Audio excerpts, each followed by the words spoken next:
So hey guys, nandito ako ngayon sa aming bahay nagtatrabaho kasi umuwi na ako at ngayon ay nandito ako okay na, nandito ako tapos meron kaming katol kasi maraming lamok dito sa probinsya.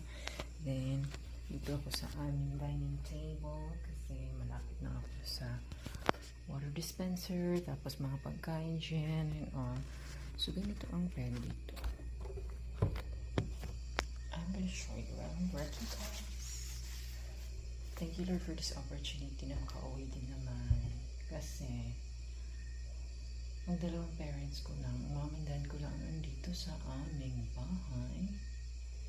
Kaya sometimes kailangan din natin bisitahin yung parents natin. Kahit gaano tayo ka-busy sa life, but we have to think also our parents. No? Kasi sometimes parang we are too focused sa mga buhay natin, sa paghahanap ng pera. Talaga, yun yung pinakaano. Tapos hindi na natin, nakakalimutan na natin yung parents natin is tumatanda na. Tapos, remember, hindi mabibili ang oras or hindi na babalik yung oras. Kaya, kailangan nating isipin din yon. Yes, kailangan natin mag-isip sa sarili natin, but at the end of the day, we need to prioritize also our parents or loved ones. No, na kailangan meron talaga tayong time together na magkikita-kita, tapos lahat ng mga bangayan or whatever, no, huwag natin masyadong i-entertain kasi the more we entertain those negativity, the more we are prone to conflict. So, yung conflict na yun, magtatagal. Tapos, hindi na natin namamalayan na, ay, ang tagal na pala ng ganitong setup. Which is family kayo, so dapat hindi talaga.